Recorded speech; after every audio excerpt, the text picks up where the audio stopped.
नमस्कार। आप सभी का इस वीडियो पाठ में स्वागत है।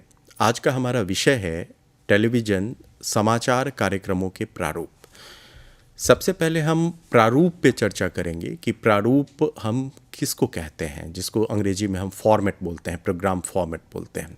कोई कार्यक्रम कई अवयवों से मिलके बना होता है। यदि हम टेलीविज़न की बात करें तो उसमें दृश्य और श्रव्य दो तत्व हैं और इन्हीं दो तत्वों से संबंधित कई अवयव होते हैं। तो उन अवयवों के मिश्रण से, उन अवयवों को मिला के हम एक कार्यक्रम की संरचना बनाते हैं और उसी संरचना को हम प्रारूप बोलते हैं। उसमें कौन सा दृश्य अवयव काम करेगा, उनका उपयोग करेंगे, एक करेगा या एक से अधिक करेंगे, कौन से श्रव्य तत्वों का हम उपयोग करेंगे और कितनी मात्रा में करेंगे, कितनी समयावधि के लिए करेंगे, ये सब बहुत सारी चीज़ें उसमें शामिल होती हैं और उनको मिला के जब हम एक संरचना बनाते हैं किसी कार्यक्रम की तो उसे हम प्रारूप कहते हैं। आज के इस पाठ में, वीडियो पाठ में हम चर्चा करेंगे कि टेलीविज़न में विशेषकर समाचार कार्यक्रमों में कितने तरह के कार्यक्रम प्रारूपों का उपयोग होता है और उनकी संरचना किस प्रकार की है। टेलीविज़न मुख्यतः एक दृश्य श्रव्य माध्यम है जहां दृश्य तत्व भी होते हैं और श्रव्य तत्व भी होते हैं।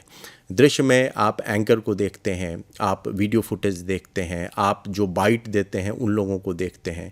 इसके अतिरिक्त बहुत सारे आंकड़ों को आप देखते हैं कि ग्राफिक्स के द्वारा प्रस्तुत किया जाता है। कई बार जो घटनाएं जिनके वास्तविक फुटेज नहीं है उनका एनिमेशन देखते हैं। ये सारे तत्व जो हैं ये दृश्य तत्व हैं। और श्रव्य तत्व में आप जितनी भी आवाज़ें सुनते हैं, जितनी भी ध्वनियाँ सुनते हैं, चाहे वो एंकर की ध्वनि हो या फिर रिपोर्टर पीटीसी कर रहा हो उनकी ध्वनि हो, या बाइट में भी ध्वनि होती है, या फिर आज बहुत सारे समाचार कार्यक्रमों में ध्वनि प्रभावों का भी इस्तेमाल होता है, तो वो सब श्रव्य तत्व हैं। और इन सभी तत्वों की अलग अलग मात्रा को मिला के हम अलग अलग कार्यक्रमों के प्रारूप बनाते हैं। अब हम टेलीविज़न के, जैसा कि हमने कहा कि हम टेलीविज़न पे कई तरह के कार्यक्रम आते हैं।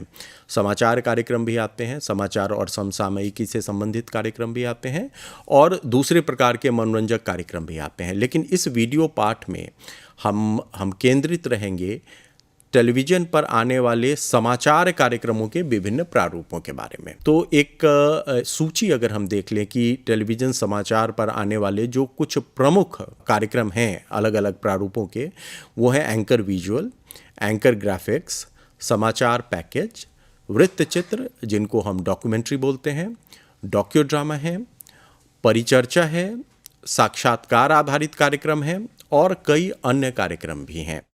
तो इन सभी कार्यक्रम प्रारूपों की हम विस्तार से चर्चा इस वीडियो लेसन में करेंगे।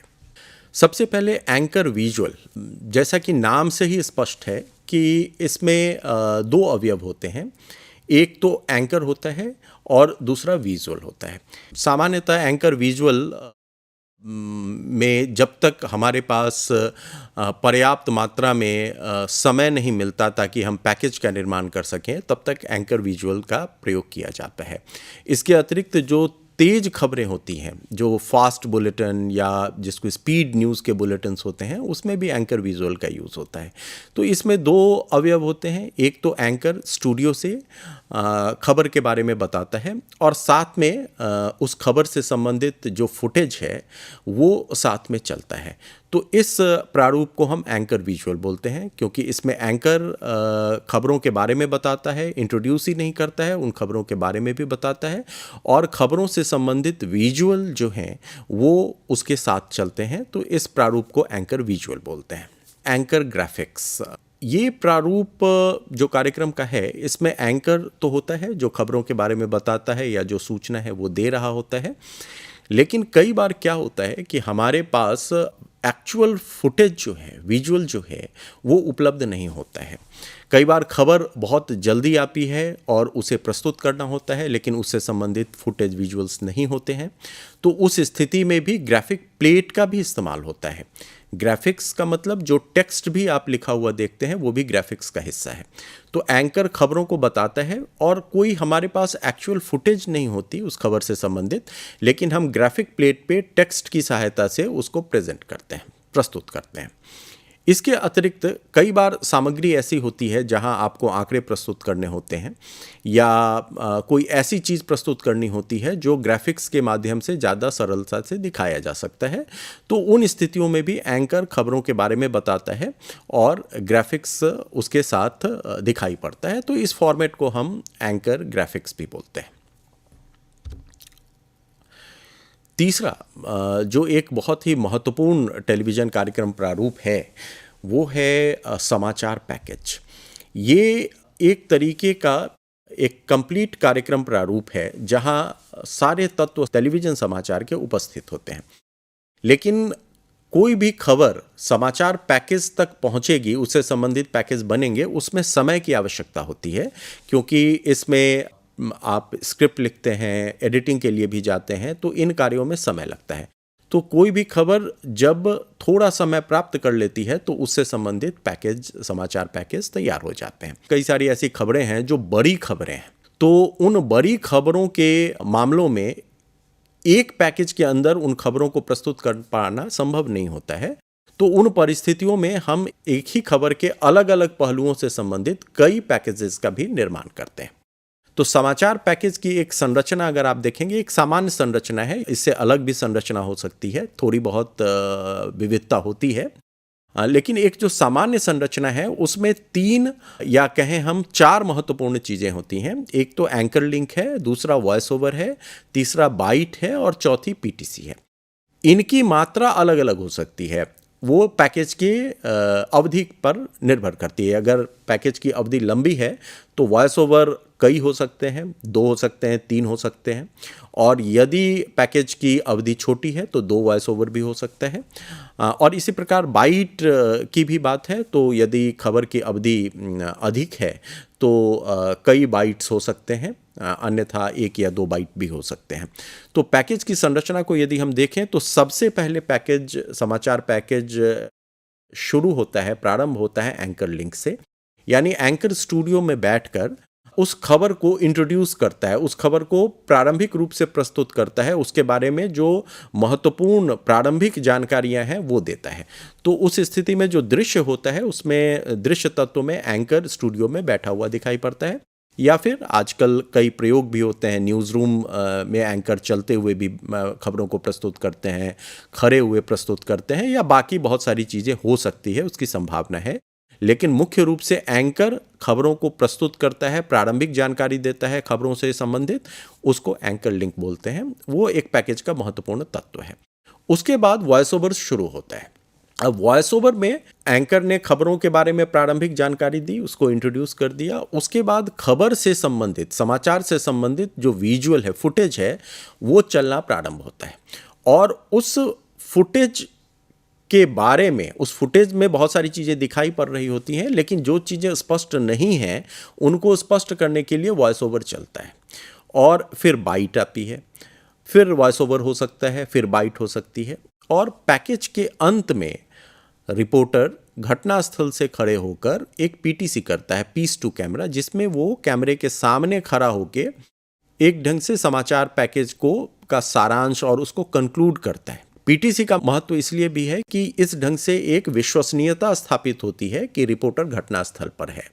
तो पीटीसी का महत्व है, कंक्लूडिंग महत्व भी है, और विश्वसनीयता, खबर की विश्वसनीयता स्थापित करने के लिए भी पीटीसी का महत्व होता है। तो यदि आप देखें एक समाचार पैकेज की सामान्य संरचना को, तो एंकर लिंक है, वॉइस ओवर, जैसा कि मैंने कहा कि 1, 2 या 3 हो सकते हैं, यह निर्भर करता है कि पैकेज की अवधि कितनी बड़ी है। बाइट 1, 2 या 3 हो सकते हैं, यह भी निर्भर करता है इस पर कि पैकेज की अवधि कितनी है। और फिर अंत में, पैकेज के अंत में रिपोर्टर घटनास्थल से खबर को कंक्लूड करता है। तो ये संरचना समाचार पैकेज की है। अगला जो समाचार कार्यक्रमों का एक प्रारूप है वो है वृत्तचित्र, यानी डॉक्यूमेंट्री। समसामयिक विषयों पर भी समाचार डॉक्यूमेंट्री बनाई जा सकती है, समाचार वृत्तचित्र बनाए जाते हैं। यह एक लंबी अवधि का फॉर्मेट है, एक प्रारूप है। 20 से लेके 25 मिनट या 30 मिनट या फिर 1 घंटे तक के भी समाचार वृत्तचित्र हो सकते हैं, समाचार डॉक्यूमेंट्री हो सकती है। बहुत ही महत्वपूर्ण जो मुद्दे हैं उनको चुना जाता है वृत्तचित्र, समाचार वृत्तचित्र या समाचार डॉक्यूमेंट्री बनाने के लिए। इसमें तथ्यों का जो प्रस्तुतिकरण होता है वह वास्तविक होता है, क्योंकि समाचार और समसामयिक कार्यक्रमों का प्रारूप है ये। और डॉक्यूमेंट्री हमेशा तथ्यों पे आधारित होती है, सही तथ्यों पे, जो सही सूचनाएं हैं उनका ही प्रदर्शन, उनका ही प्रस्तुतिकरण करने का एक प्रारूप डॉक्यूमेंट्री या वृत्तचित्र है।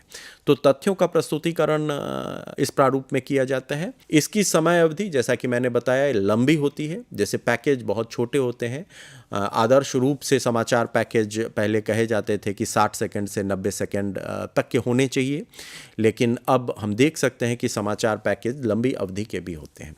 लेकिन जो डॉक्यूमेंट्री है, जो समाचार वृत्तचित्र है, वह उसकी अवधि काफ़ी लंबी होती है। जैसा कि मैंने बताया कि वो 1 घंटे तक की हो सकती है, 20-25 मिनट से लेके 1 घंटे तक की भी हो सकती है।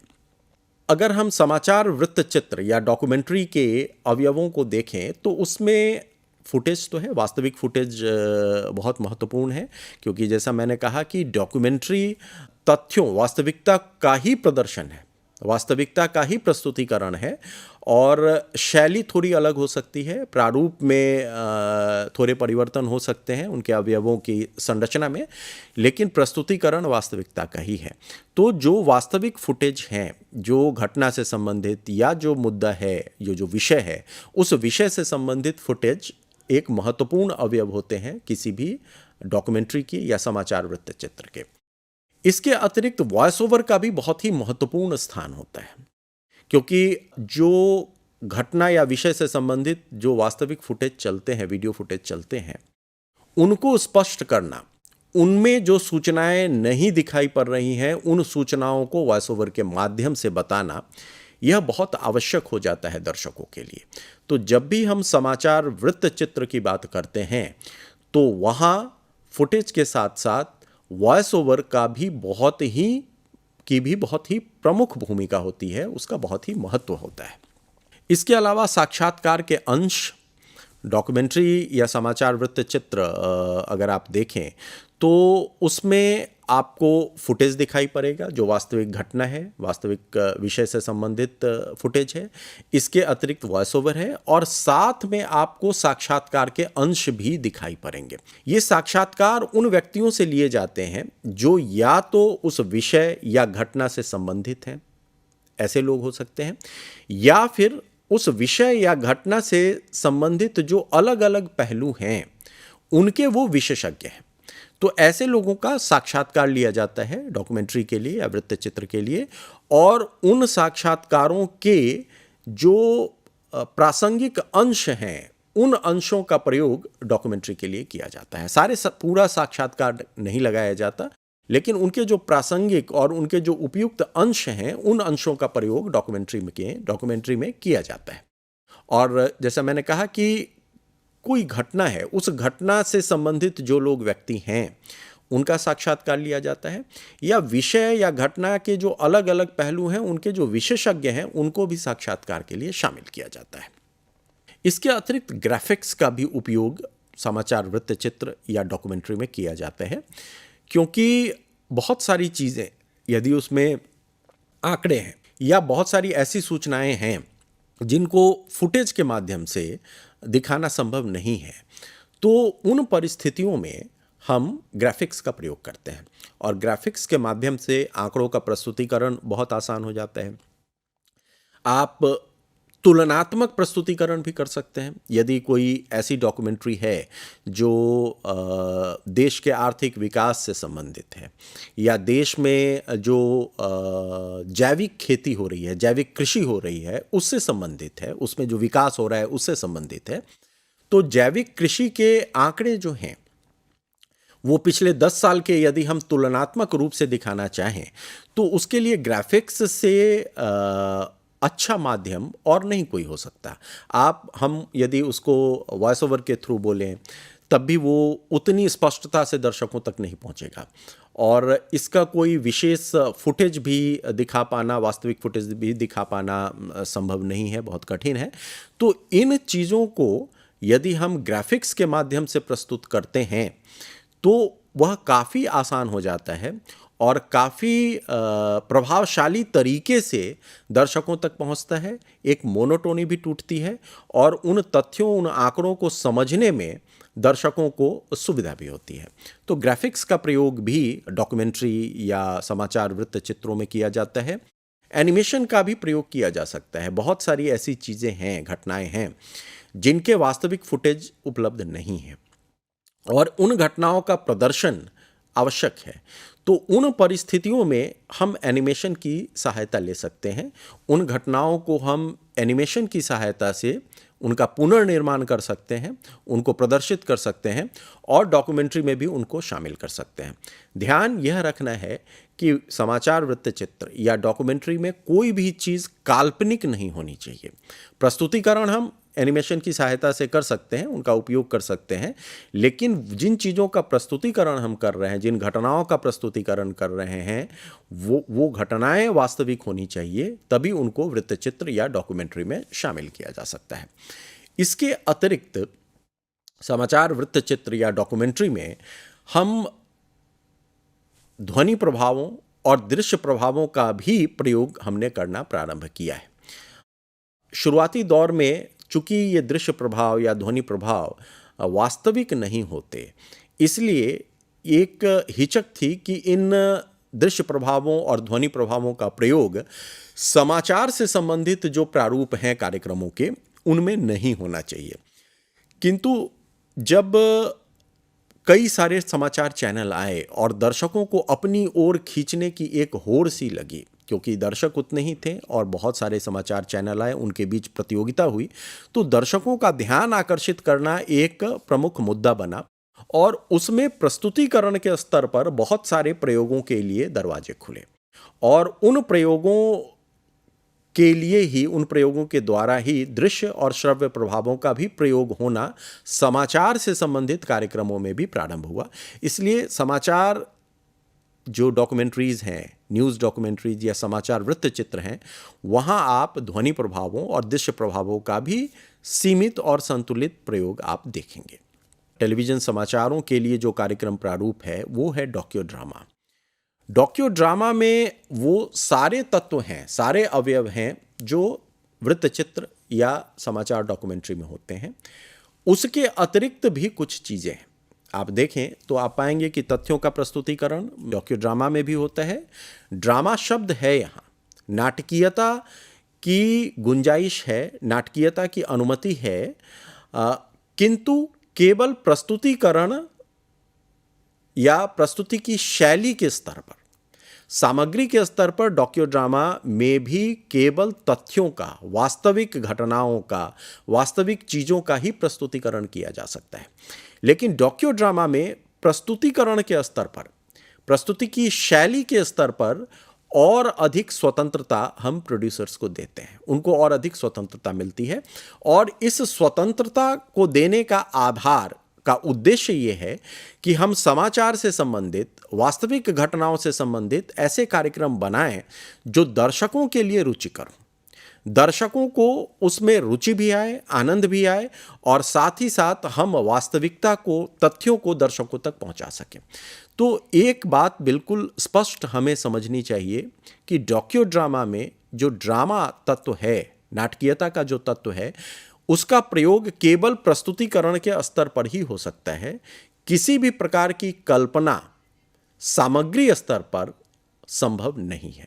यानी किसी भी प्रकार की काल्पनिक चीज़ों का प्रयोग आप सामग्री स्तर पर करेंगे, इसकी अनुमति नहीं है जो डॉक्यू ड्रामा फॉर्मेट है, प्रारूप है। लेकिन प्रस्तुतिकरण के स्तर पे आपको स्वतंत्रता है कि आप अपनी रचनात्मकता का उदाहरण दे सकते हैं, का उपयोग कर सकते हैं।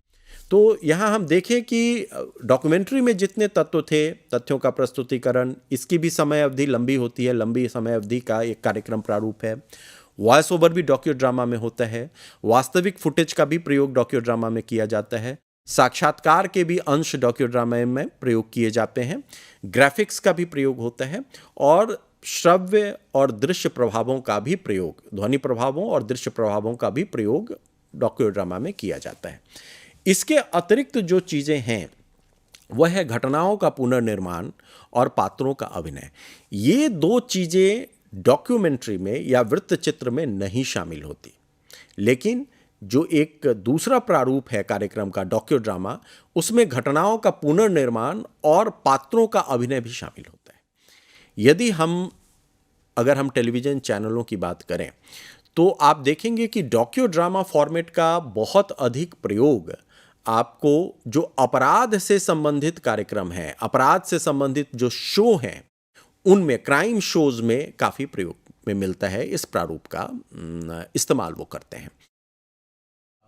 बहुत सारे टेलीविज़न चैनल्स पे क्राइम शोज आते हैं, अपराध पर आधारित विशिष्ट कार्यक्रम आते हैं, और वो विशिष्ट कार्यक्रम काफ़ी लोकप्रिय भी हैं। ठीक, तो वहाँ पे चूंकि अपराध जब हो रहा है तो उसके वास्तविक फुटेज तो आपके पास नहीं है। कई घटनाओं में सीसीटीवी फुटेज आज की डेट में उपलब्ध होते हैं, लेकिन उनकी क्वालिटी या हमेशा वो उपलब्ध हो ये संभव नहीं है। तो उन फुटेज का भी प्रयोग किया जाता है, निश्चित तौर पे किया जाता है।